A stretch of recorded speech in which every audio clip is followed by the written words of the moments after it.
Hello दोस्तों। आपके अपने चैनल एक्सप्लोरिंग एजुकेशन ने आपके लिए एक और नई सीरीज शुरू करी है। सीरीज का नाम रहेगा डेली मॉक टेस्ट, जिसमें हम 25 क्वेश्चन कवर करेंगे।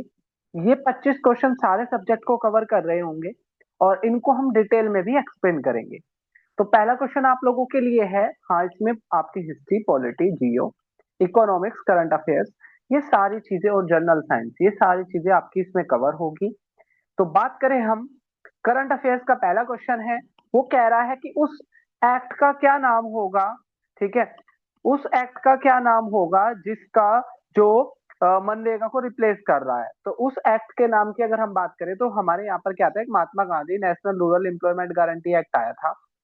2005 का ये कानून था। 2006 में इसको लागू किया गया और 2009 में इसमें महात्मा गांधी वर्ड जोड़ दिया गया।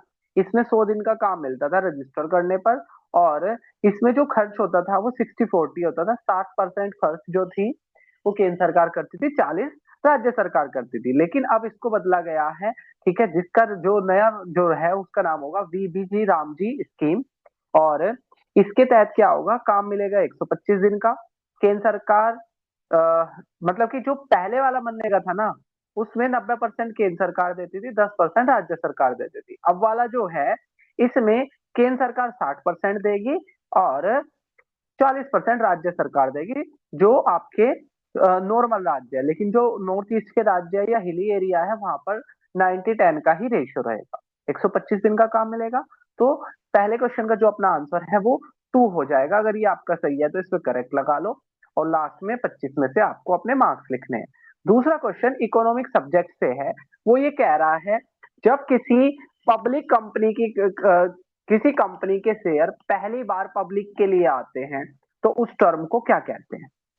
देखो, कंपनी जब अपने शेयर बेचती है उसे तो कहते हैं डिसइन्वेस्टमेंट। ठीक है, और जब कंपनी के दूसरी बार शेयर बेचे जाते हैं उसे कहते हैं एफपीओ, फर्दर पब्लिक ऑफरिंग। और जब कंपनी पहली बार अपने शेयर बेचती है तो उसे कहते हैं हम आईपीओ, इनिशियल पब्लिक ऑफरिंग। बात करें हम नेक्स्ट क्वेश्चन की, तो ये आपके सिलेबस का एक हिस्सा होता है गवर्नमेंट स्कीम से। तो स्कीम से जुड़ा हुआ क्वेश्चन है, कह रहा है नमस्ते स्कीम चर्चाओं में है, वो किससे जुड़ी हुई है। तो अगर हम बात करें नमस्ते स्कीम की, तो जो नमस्ते स्कीम है, जो आपके सैनिटेशन जो वर्कर है, ठीक है, जो आपके सैनिटेशन वर्कर है, जो साफ सफाई में जुड़े हुए वर्कर है, तो उनकी डिग्निटी को बढ़ाने के लिए, उनकी सेफ्टी को बढ़ाने के लिए एक स्कीम चली है जिसका नाम है नमस्ते स्कीम। तो तीसरा क्या हो जाएगा, इसका सही आंसर हो जाएगा। बात करें आगे, क्वेश्चन नंबर 4। तो क्वेश्चन नंबर 4 बहुत अच्छा है, कह रहा है आज तक सबसे ज्यादा बजट पेश करने का जो रिकॉर्ड है वो किस फाइनेंस मिनिस्टर के पास है। तो अगर यहाँ से हमें जो जो चीजें आपके एग्जाम के लिए, तो हमारे कॉन्स्टिट्यूशन में कहीं भी बजट वर्ड नहीं लिखा है। एक आर्टिकल 112 में लिखा है एनुअल फाइनेंशियल स्टेटमेंट। और जो बजट है वो फ्रेंच भाषा के शब्द बोकिटी से मिलके बना है, जिसका मतलब होता है लेदर बॉक्स। अब बात करें यहाँ पर, तो सबसे ज्यादा बार जो बजट पेश करने का अधिकार है, वो रिकॉर्ड है अभी तक का, वो मोरारजी देसाई जी का है। ठीक है, 10 बार इन्होंने बजट क्या करा था, पेश करा था। ये क्या हो जाएगा, सही आंसर हो जाएगा। बात करें, अगला हिस्ट्री का क्वेश्चन है। जैसे मैंने बताया कि सारे मिक्स क्वेश्चन है, सारे सब्जेक्ट को कवर किया है जिस तरीके से आपके पेपर में आते हैं। कह रहा है पुराना और हिस्टोरिकल नाम क्या था पटना का। तो पटना का पुराना और जो हिस्टोरिकल नाम था, ठीक है, वो था आपका पाटलिपुत्र। ठीक है, पाटलिपुत्र इसका पुराना नाम हुआ करता था। पटना का पुराना नाम पाटलिपुत्र हुआ करता था। ठीक है, और मगध की राजधानी जो थी, पहली राजधानी जो थी मगध साम्राज्य की, वो राजगीर हुआ करती थी। बात करें हम आगे क्वेश्चन नंबर 6 की। क्वेश्चन नंबर 6 ये कह रहा है, जो सन है ना, सन के अंदर दो गैस का मिक्सचर पाया जाता है। ठीक है, तो मतलब गैस तो और बहुत सारी है, लेकिन दो गैसों का परसेंटेज सबसे ज्यादा है। तो क्वेश्चन ये कह रहा है कि वो दो गैसें कौन सी है और वो किस रेशियो में है। 1:1 में है क्या, 1:2 में है क्या, या 1:3 में है, 3:1 में है। तो आपको सी और डी ऑप्शन कंफ्यूज कर रहा होगा, लेकिन जो नाम पहले लिखा होता है उसका रेशियो पहले से काउंट होता है और जो बाद में लिखा होता है उसका बाद से। तो हाइड्रोजन ठीक है, ये यहाँ क्वेश्चन में थोड़ी सी दिक्कत है, हाइड्रोजन और ऑक्सीजन नहीं है इसमें, हाइड्रोजन और हीलियम। सही क्वेश्चन क्या है? हाइड्रोजन और हीलियम। ठीक है, तो हाइड्रोजन और हीलियम का वो रेशियो पूछा है, तो हाइड्रोजन और हीलियम का रेशियो 3:1 है। 71% के करीब हाइड्रोजन है और 26.5% के करीब हीलियम है। तो अब बढ़ते हैं हम अगले अगले नए क्वेश्चन की तरफ। कह रहा है जो हमें सन से जो एनर्जी मिलती है, उस एनर्जी जो मतलब आपके जो हाइड्रोजन है ना, ठीक है, वो हीलियम में कॉन्टिन्यूसली बदल रही होती है, तो इस प्रोसेस को क्या कहते हैं? तो इस प्रोसेस का जो नाम है ना, एक्चुअली उस प्रोसेस का क्या नाम है? Nuclear fusion. जब दो चीज फ्यूज हो जाए, ठीक है, तो वो कहलाता है न्यूक्लियर फ्यूजन। और जब एक चीज दो में टूट जाए वो कहलाता है फिजन। चलिए बात करें हम क्वेश्चन नंबर 8 की। कह रहा है एक बुक है हर्ट लैम्प, और पिछले साल इनको क्या मिला है? ठीक है, बुकर प्राइज से सम्मानित भी किया गया था इस बुक के ऑथर को। ठीक है, तो बात करें यहाँ पर, सही आंसर जो हो जाएगा, ठीक है, वो हो जाएगा भानु मुश्ताक। ठीक है, भानु मुश्ताक इसका क्या हो जाएगा? सही आंसर हो जाएगा। बात करें क्वेश्चन नंबर 9 की। क्वेश्चन नंबर 9 ये कह रहा है, अब ये पॉलिटी का क्वेश्चन आ गया। हमारा जो कॉन्स्टिट्यूशन है, ठीक है, उसके चैप्टर से जुड़ा हुआ ये क्वेश्चन है। पूछ रहा है जो सिटीजनशिप है वो हमारे कॉन्स्टिट्यूशन के किस पार्ट में मेंशन है? तो अगर हम बात करें, तो जो हमारे कॉन्स्टिट्यूशन का जो पहला पार्ट है वो आर्टिकल 1 से 4 तक है, और वो इंडिया और यूनियन के बारे में बताता है। जो ये बताता है भारत में कितने राज्य है, कितने यूटी है, कैसे बने, सारी चीजें। जो आपका चैप्टर 3 है वो 12 से लेकर 35 तक है, ये फंडामेंटल राइट के बारे में बताता है।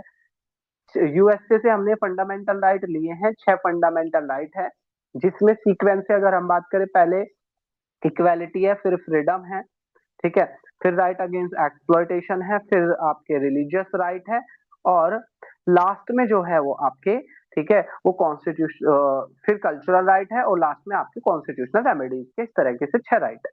बात करें पार्ट चौथे की, तो 36 से लेकर 51 तक चौथा पार्ट, नाम है DPSP, directory principle of state policy, और ये हमने आयरलैंड से लिए हैं। ये क्या कहते हैं? ये सरकारों की कुछ जिम्मेदारी है। ठीक है, उसे हम क्या कहते हैं? डीपीएसपी कहते हैं। 36 से लेकर 51 तक ये है। और बात करें इस क्वेश्चन का, जो सही आंसर हो जाएगा वो सेकंड, चैप्टर सेकंड, आर्टिकल 5 से 11 सिटीजनशिप की बात करता है। ये कहता है भारत की सिटीजनशिप 5 तरीके से ली जा सकती है, 3 तरीके से छीनी जा सकती है। और सिटीजनशिप संबंधी जो अधिकार है वो संसद के पास है, और भारत में एकल नागरिकता ही चलती है, सिंगल सिटीजनशिप ही चलती है। अगला क्वेश्चन कह रहा है, अब ये जुड़ा हुआ है आपका ज्योग्राफी से जुड़ा हुआ क्वेश्चन है। ठीक है, ज्योग्राफी और कल्चर दोनों का मिक्स क्वेश्चन है। वो ये कह रहा है कहां पर कुंभ मेला नहीं लगता? तो आपको ये पता होना चाहिए कि जो कुंभ का जो मेला है, ठीक है, वो 4 जगह पर लगता है।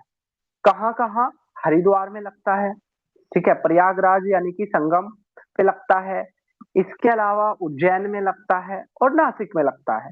ठीक है, 4 जगह पर लगता है ये। ठीक है, किस किस स्टेट में लगता है? उत्तराखंड में, उत्तर प्रदेश में, महाराष्ट्र में, और मध्य प्रदेश में।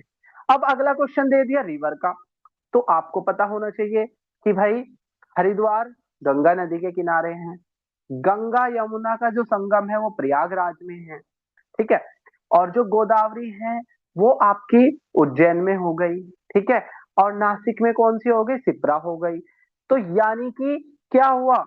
सारे के सारी ही जगह पर ही लगता है। पूछा था कौन से में नहीं लगता, तो इनमें से बात करें, नन ऑफ दी। ठीक है, तो यही मॉक टेस्ट की खासियत होती है कि इसमें आप एक क्वेश्चन से आपके कई क्वेश्चन बनकर तैयार हो जाते हैं। बात करें, केई पेनोर भारत का पहला बायो हैप्पी डिस्ट्रिक्ट बन गया, ये कहाँ है? अगर हम केई पेन्योर की बात करें, तो बायो देखो, जीव से जो जुड़ा हो टर्म होता है वो बायो कहलाता है।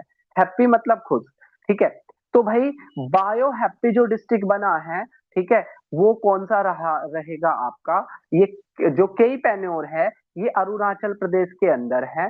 ठीक है, अरुणाचल प्रदेश, भारत में सबसे कम जो पॉपुलेशन डेंसिटी है वो अरुणाचल प्रदेश में ही है। 1 किलोमीटर में 17 लोग रहते हैं। ईटानगर इसकी राजधानी है, और सन की रेस सबसे पहले यहीं पड़ती है, क्योंकि ये भारत के सबसे ईस्ट का राज्य है। और यहीं से ही गंगा जो ये ब्रह्मपुत्र नदी है वो क्या करती है, यू टर्न लेती है। कर्नाटक जिसकी राजधानी बैंगलोर है, जिसको सिलिकॉन वैली ऑफ इंडिया कहते हैं। केरला जिसकी राजधानी तिरुवनंतपुरम है। अब बात करते हैं हम अगले क्वेश्चन की।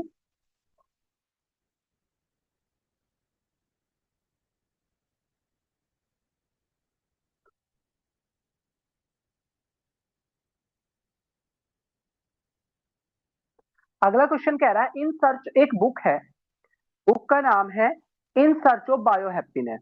ठीक है, तो ये पुस्तक पूछ रहा है किसकी है। तो देखो भाई, बार बार ये क्वेश्चंस ना आपके क्या होते रहेंगे, रिवाइज होते रहेंगे। भानु मुस्ताक की अभी हमने एक पुस्तक देखी थी, क्या, हार्ट लैम्प। ठीक है, बुकर प्राइज से सम्मानित। और ऐसे ही अगर हम बात करें यहाँ पर एम एस स्वामीनाथन, जिनको ग्रीन रिवॉल्यूशन का फादर भी कहा जाता है। HYV सीड्स की जो कहानी है वो एम एस स्वामीनाथन से ही जुड़ी हुई है, और इन्हीं की बुक का नाम है, ठीक है, in search of bio happiness. In search of bio happiness. बात करें नेक्स्ट क्वेश्चन की, तो कह रहा है when Delhi announce the capital of British India. और ईयर देखो, 1773 है, 1774 है, 1911 और 1912 है। तो अगर हम बात करें, एक रेगुलेटिंग एक्ट आया था 1773 में, और उसने ये बोल दिया था कि भाई जो कोलकाता है वो ब्रिटिश साम्राज्य की राजधानी होगी।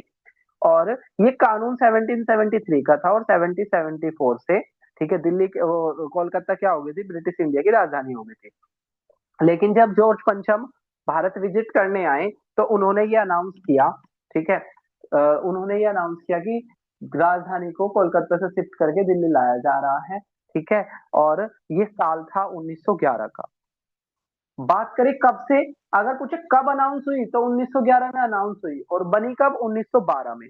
तो इस क्वेश्चन में अनाउंस पूछा था, तो अनाउंस हो जाएगा 1911। 1911 में दिल्ली ब्रिटिश साम्राज्य की राजधानी बन गई थी। बात करें 14th क्वेश्चन की, ठीक है, तो 14 क्वेश्चन आपका हिस्ट्री से जुड़ा हुआ क्वेश्चन है। तो गुजरात में एक सोमनाथ मंदिर पड़ता है जिसपे कई बार अटैक हुए थे। ठीक है, तो पूछा मोहम्मद गजनी ने इस पे कब अटैक किया था। ठीक है, तो अगर हम इसकी बात करें, ठीक है, तो 1026, ठीक है, 1026, ठीक है, में इसको क्या किया था, अटैक किया था। बात करें यहाँ पर, एक आपके जब भी आप सिलेबस देखोगे तो एक डेज या उनकी थीम से जुड़ा हुआ क्वेश्चन आता ही आता है। तो पूछता है वो नेशनल यूथ डे कब मनाया जाता है। तो आप जानते हो जनवरी के लास्ट में भारत में शहीद दिवस आता है। 8 मार्च को इंटरनेशनल वुमेन डे होता है। 23 जनवरी को पराक्रम दिवस मनाया जाता है सुभाष चंद्र बोस के बर्थडे पर। तो बचा कौन सा, 12 जनवरी स्वामी विवेकानंद के बर्थडे पर हम क्या मनाते हैं, ठीक है, नेशनल यूथ डे सेलिब्रेट करते हैं। और स्वामी विवेकानंद ने 1893 में, ठीक है, शिकागो सम्मेलन में क्या दी थी, एक स्पीच दी थी, विश्व हिंदू सम्मेलन को संबोधित किया था। अगला क्वेश्चन करंट अफेयर से जुड़ा हुआ क्वेश्चन है। वो ये कह रहा है कि इंडियन आर्मी में एक नई टुकड़ी शामिल की गई है, एक नई बटालियन शामिल की गई है। उस बटालियन का क्या नाम रहेगा। तो अगर हम बात करें, इस बटालियन का जो मोटो होगा या जो थीम वाक्य होगा, ठीक है, वो होगा राजा रामचंद्र की जय। और बटालियन का नाम होगा भैरव बटालियन। ठीक है, भैरव बटालियन इसका नाम रहने वाला है। सी क्या हो जाएगा, इसका सही आंसर हो जाएगा। बात करें क्वेश्चन नंबर 17 की, तो वो ये कह रहा है कि किस सेल के किस पार्ट को सेलेक्टिवली परमिएबल कहते हैं। सेलेक्टिवली परमिएबल का मतलब होता है जिसमें से चीजें अंदर आ सकती है, बाहर जा सकती है, लेकिन एक रेगुलेटेड मैनर पर, वो कहलाता है सेलेक्टिवली परमिएबल। तो अगर हम यहाँ बात करें, तो जो सेल वॉल है वो तो सेल को स्ट्रेंथ देती है। न्यूक्लियस जो है वो सेल को कंट्रोल करके रखता है, उसकी फंक्शनिंग को। और माइटोकॉन्ड्रिया को पावर हाउस ऑफ सेल भी कहते हैं। और सेलेक्टिवली परमिएबल मेम्ब्रेन की बात करें, तो जो प्लाज्मा जो मेम्ब्रेन है वो क्या कहलाती है, सेलेक्टिवली परमिएबल मेम्ब्रेन कहलाती है। चलो बात करें क्वेश्चन नंबर 8 की, self sustaining structure of cell. Self sustaining structure का मतलब होता है कि कि सेल अकेली क्या कर सकती है, सस्टेन कर सकती है। ठीक है, वो जिंदा रह सकते हैं। कहने का मतलब है कि जहां पर, ठीक है, एनर्जी बनेगी, ठीक है, ग्लूकोज का ब्रेकडाउन होगा, वो सेल्फ सस्टेनिंग स्ट्रक्चर कहलाएगा। ठीक है, तो अगर हम इसमें बात करें यहाँ पर, तो राइबोसोम्स और माइटोकॉन्ड्रिया, ठीक है, माइटोकॉन्ड्रिया को पावर हाउस ऑफ सेल कहते हैं, और राइबोसोम्स, ये दो ऐसी जगह है सेल के अंदर जो क्या कही जाती है, सेल्फ सस्टेनिंग कही जाती है। और सेल वॉल जो है वो आपका सिर्फ प्लांट सेल में होता है, एनिमल सेल में सेल वॉल नहीं होता। बात करें क्वेश्चन नंबर 19 की, अपने मार्क्स काउंट करते चलना। क्वेश्चन कह रहा है ये आपका करंट अफेयर से जुड़ा हुआ क्वेश्चन है। 75th senior national basketball championship हो रही है, ठीक है, और इसको किसने जीत लिया है? तो 75th जो नेशनल बास्केटबॉल चैंपियनशिप हुई है, इसको रेलवेज ने जीत लिया है। ये क्या हो जाएगा? सही आंसर इसका हो जाएगा, रेलवेज ने क्या कर लिया, इसको जीत लिया है। बात करें क्वेश्चन नंबर 20 की। 20 बहुत अच्छा क्वेश्चन है, हिस्टोरिकल, एक बुक एंड ऑथर का आपका क्वेश्चन आता है, यानी कि बुक से जुड़ा हुआ क्वेश्चन आता है। इसमें दो तरह की बुक होती है, एक तो करंट अफेयर्स वाली, तो उस सेक्शन की तो आज हमने दो बुक देखी है, एक तो बायो हैप्पीनेस और एक आपकी हर्टलैंड। अब एक होता है हिस्टोरिकल बुक, ठीक है, हिस्टोरिकल बुक में जैसे तोलाकी पीएम पूछ रहा है, तो अगर हम ये बात करें, ये तमिल लैंग्वेज की हिस्टोरिकल बुक है, ठीक है, तमिल लैंग्वेज की क्या है, ये हिस्टोरिकल बुक है। बात करें हम आगे, अगला क्वेश्चन बहुत अच्छा है, कह रहा है कौन रियल इमेज नहीं बना सकता? तो अब आपको यहाँ पे ये समझना है कि वर्चुअल इमेज और रियल इमेज में क्या अंतर होता है। जो इमेज स्क्रीन पर बन सके वो कहलाती है रियल, और जो स्क्रीन पर ना बन सके वो कहलाती है वर्चुअल। तो यहाँ पर पूछ रहा है, आप जानते हो कि जो प्लेन मिरर है, ठीक है, वो हमेशा कैसी इमेज बनाता है? सेम साइज की बनाता है और वर्चुअल बनाता है, ठीक है। तो एक तो प्लेन मिरर क्या बनाता है? वर्चुअल। कॉनकेव मिरर रियल भी बना सकता है और वर्चुअल भी बना सकता है। 5 केस में रियल बनाता है ये, और जब ऑब्जेक्ट को आप इसके ऐप से भी आगे ले जाते हो, फोकल लेंथ से भी आगे ले जाते हो, उस कंडीशन में जो कॉनकेव मिरर क्या बनाने लग जाता है? वर्चुअल बनाने लग जाता है। और जो काम इधर, ठीक है, कॉन्वेक्स मिरर जो है, कॉन्वेक्स मिरर, ठीक है, वो हमेशा वर्चुअल ही बनाता है, ठीक है, कॉन्वेक्स मिरर की खासियत ये होती है, ठीक है, कि वो हमेशा वर्चुअल ही बनाता है, ठीक है।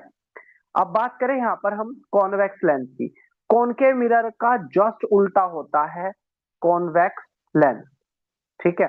तो ये भी क्या करता है? 5 केस में, ठीक है, 5 केस में आपकी क्या बनाता है? 5 केस में रियल बनाता है और एक केस में वर्चुअल बनाता है। तो अगर हम बात करें कौन सा नहीं बना सकता, ठीक है, तो सारे के सारे ही बना सकते हैं, इसका ऑप्शन हो जाएगा डी, नन ऑफ दी, ठीक है, क्योंकि सारे के, वो कह रहा है can not form real image. अच्छा, can not form real image, question को ध्यान से देखो, can not form real image, जो रियल इमेज नहीं बना सकता, कॉनकेव तो बना सकता है रियल इमेज, कॉन्वेक्स मिरर भी बना सकता है, ठीक है, प्लेन मिरर बना सकता है क्या? नहीं बना सकता, तो ठीक है। तो इसका जो सही आंसर हो जाएगा, ठीक है, इसका जो सही आंसर हो जाएगा वो क्या हो जाएगा? डी, प्लेन मिरर इसका सही आंसर हो जाएगा, क्योंकि प्लेन मिरर कभी भी रियल इमेज नहीं बना सकता। अब ये असर्शन और रीजन के क्वेश्चन है, इसमें अगर आप ऑप्शन ए छाटते हो तो उसका मतलब होता है असर्शन और रीजन दोनों सही है और एक दूसरे का को एक्सप्लेन कर रहे हैं। अगर इसमें आप छाटते हो ऑप्शन बी, इसका मतलब असर्शन रीजन सही तो है, लेकिन आपस में उनका कोई भी कोरिलेशन नहीं है। अगर हम बात करें यहाँ पर, ठीक है, सी की, तो सी कहता है कि असर्शन सही है, रीजन गलत, और डी कहता है कि भाई असर्शन गलत है, रीजन सही है, ठीक है। तो इस तरीके से क्या होता है, ये वाले क्वेश्चंस होते हैं। तो अगर हम यहाँ पर बात करें, ठीक है, अगर हम यहाँ पर बात करें तो पहला क्वेश्चन कह रहा है भारत सोशली डाइवर्स कंट्री है क्या? तो यार बात तो सही है, भारत में बहुत सारी सोशल डाइवर्सिटी है, ठीक है, कोई हिंदू है, कोई मुस्लिम है, कोई सिख है, कोई किसी कोई भाषा बोलता है, कोई कुछ भाषा बोलता है, तो पहली बात तो सही लग रही है। दूसरा कह रहा है भारत में ऑल काइंड की लैंडफॉर्म है, ऐसा है क्या? बिल्कुल है, कहीं पर माउंटेन है, कहीं पर डेजर्ट है, कहीं पर प्लेन्स है, ठीक है, कहीं पर आइलैंड है, तो बात तो सही है, लेकिन लेकिन एक दूसरे में कोई कनेक्शन नहीं है, ठीक है। भारत अगर सोशली की बजाय अगर वो फिजिकली बोलता है यहाँ पर, ठीक है, या ज्योग्राफिकली बोलता, तो फिर सही आंसर हो जाता है ये, लेकिन अब इनमें कोई भी आपस में कनेक्शन नहीं है, ठीक है, तो सही आंसर क्या आ जाएगा इसमें? बी आ जाएगा कि दोनों सही है लेकिन एक दूसरे को एक्सप्लेन नहीं करते। बात करें क्वेश्चन नंबर 23 की। Indus valley civilisation proto historical time period की है क्या? क्योंकि इसके कोई भी रिटर्न एविडेंसेस नहीं है। तो अगर हम यहाँ बात करें ना, ठीक है, अगर हम यहाँ बात करें तो बेसिकली क्या है, तीन तरह के टाइम पीरियड होते हैं। ठीक है, एक होता है pre historical. Pre historical period उस टाइम पीरियड को कहते हैं जिस टाइम पीरियड पर, ठीक है, जिस टाइम पीरियड के, प्री हिस्टोरिकल टाइम पीरियड उसको कहते हैं जिसके रिटर्न एविडेंसेस हमारे पास नहीं है। प्रोटो उसको कहते हैं जिसके रिटर्न एविडेंसेस तो है लेकिन अभी ना हम उसको क्या नहीं कर पाए हैं, ठीक है, उसको समझ नहीं पाए हैं और उसको उसकी लैंग्वेज हमारी समझ में नहीं आई, ठीक है, कि उसमें लिखा क्या है। अगर हम बात करें तीसरे की, ठीक है, अगर हम बात करें तीसरे वाले की, हिस्टोरिकल, उसके लिखित एविडेंसेस भी है और उसको हमने क्या कर लिया है, समझ भी लिया है। ठीक है, तो यहाँ पर क्या है जो सही आंसर हो जाएगा यहाँ पर, ठीक है, ये तो बात सही है, Indus valley civilisation proto historical का है लेकिन इसके रिटर्न एविडेंसेस तो है लेकिन हम उसे समझ नहीं पाए, तो इसका जो आंसर हो जाएगा वो हो जाएगा सी। बात करें क्वेश्चन नंबर 24 की। क्वेश्चन नंबर 24 ये कह रहा है भारत की इकोनॉमी को मिक्स इकोनॉमी कहा जाता है क्योंकि यहाँ प्राइवेट और पब्लिक सेक्टर दोनों डिसीजन ले सकते हैं। बिल्कुल सही बात है। कुछ देश ऐसे होते हैं जहां पर सारी कंपनी प्राइवेट होती है, ठीक है, उसको कैपिटलिस्ट इकोनॉमी बोलते हैं। कुछ ऐसी कंट्री होती है जहां गवर्नमेंट का मार्केट पे इन्फ्लुएंस होता है, उसको हम सोशलिस्ट कंट्री बोलते हैं। और भारत ने क्या किया, दोनों के गुण लिए हैं, कुछ चीजें सरकार करती है, कुछ चीजें प्राइवेट करता है। तो इसका जो सही आंसर हो जाएगा वो हो जाएगा ए। असर्शन और रीजन दोनों सही है और एक दूसरे को एक्सप्लेन भी करते हैं। बात करें क्वेश्चन नंबर 25 की। 25 कह रहा है भारत एक फुल फ्लेज फेडरल कंट्री है क्या? फेडरल कंट्री उसे बोलते हैं जिसमें पावर का डिस्ट्रीब्यूशन होता है, सारी पावर बटी हुई होती है, उसे फेडरल कंट्री बोलते हैं। तो भाई पहली बात तो बिल्कुल सही लग रही है, भारत क्या है, ठीक है, फुल फ्लेज फेडरल कंट्री है क्या? क्योंकि यहाँ तीन लिस्ट है। तो अगर हम बात करें तो पहले वाला जो है ना वो ठीक नहीं है। ठीक है, पहले वाला ठीक क्यों नहीं है, इसके पीछे रीजन है। इसके पीछे रीजन ये है कि, ठीक है, भारत फुल फ्लेज क्यों नहीं है, इसके पीछे रीजन ये है क्योंकि हमारे यहाँ पर क्या है, केंद्र सरकार ज्यादा मजबूत है। अगर केंद्र सरकार क्या कर सकती है, स्टेट लिस्ट के अंदर इंटरवीन कर सकती है। तो इस वजह से क्या है, इस वजह से दिक्कत है। ठीक है, तो भारत को फुल फ्लेज नहीं कहा जा सकता। ठीक है, तो पहला असर्शन इसमें गलत हो गया और ये क्या हो गया, इसमें सही हो गया। ठीक है, तो ये आपके 25 क्वेश्चन थे। आपको जाने से पहले कमेंट बॉक्स में ये बता के जाना है कि आपके 25 में से कितने क्वेश्चन लगे, कितने मार्क्स सही आए और साथ ही साथ ये सीरीज आपको कैसी लगी। ठीक है, अगर कोई अपने रियल नेम से नहीं जुड़ रहा है तो उसको अपना रियल नेम बता के तब क्लास को लीव करना है। फिर मिलेंगे हम एक और ऐसी सीरीज में, तब तक के लिए टेक केयर, जय हिंद, जय भारत।